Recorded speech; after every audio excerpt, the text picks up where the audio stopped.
Sigmund Freud and the myth of the lone wolf. Have you ever heard the phrase, "The lone wolf dies, but the pack survives"? It's often shared online as a quote from Sigmund Freud, the father of psychoanalysis. The message seems powerful, that humans cannot truly survive alone. But there's a problem. There is actually no clear evidence that Freud ever said it. And yet, the idea behind it may still be deeply psychological. Because when we look at Freud's theories about the human mind, isolation, and our need for connection, the concept of the lone wolf becomes something much deeper than a viral quote. It becomes a warning about what happens when we try to live completely alone. Freud believed that much of our behavior is shaped by unconscious forces, deep emotional drives that influence how we think, act, and connect with others. At the center of this idea was something fundamental. Human beings are social creatures. From the moment we are born, our minds begin developing through relationships. Parents, family, friends, and society all shape the structure of our personality. Freud described the mind as having three parts: the id, the ego, and the superego. The id represents our most basic instincts, our desires, impulses, and emotional drives. The superego develops through society and upbringing. It represents morality, rules, and the expectations placed upon us. And between these two forces sits the ego, constantly trying to balance our inner desires with the demands of reality. But here is the key point. Without other people, that balance cannot truly exist. Our identity forms through interaction. Without society, the superego cannot fully develop. Without relationships, the ego has nothing to navigate.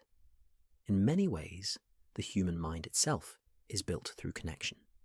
The idea of the lone wolf is often romanticized. Someone independent, strong, untouchable, a person who needs nobody. But from a psychological perspective, complete isolation is rarely a sign of strength. Freud believed that when emotional needs are suppressed or ignored, they do not disappear. Instead, they move into the unconscious mind, and there they begin shaping our behavior in hidden ways. Loneliness can turn into anxiety. Isolation can transform into anger. Unmet emotional needs can appear as defense mechanisms, ways the mind protects itself from pain. People who claim they need no one may actually be protecting themselves from rejection, loss, or vulnerability. The mind builds walls to avoid emotional harm. But sometimes, those same walls can trap us inside. Modern psychology has reinforced many of these ideas. Research consistently shows that social connection is one of the strongest predictors of mental health and well-being. Support networks reduce stress, friendships improve resilience, and strong communities help people survive hardship. In nature, wolves survive by cooperating. They hunt together, protect each other, and raise their young as a group. A lone wolf in the wild often struggles to survive.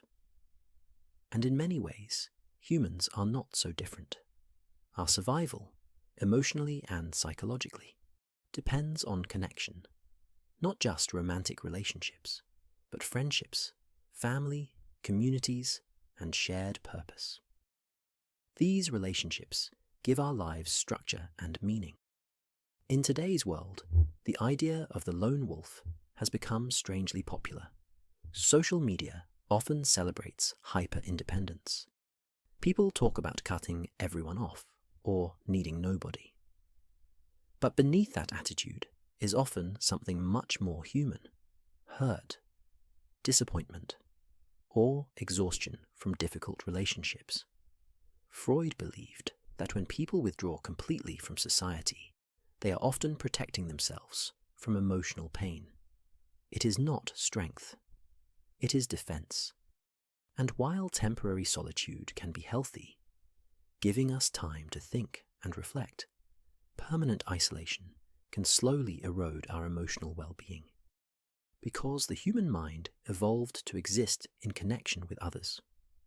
So, while Sigmund Freud may never have said the words, "The lone wolf dies, but the pack survives," the psychology behind the message may still hold truth. Independence is valuable. Solitude can be powerful, but complete isolation comes at a cost, because the human mind was never designed to exist entirely alone. Our thoughts, identity, and emotional stability are shaped through connection with others. In the end, the strongest people are rarely those who stand completely alone. They are the ones who understand the strength of the pack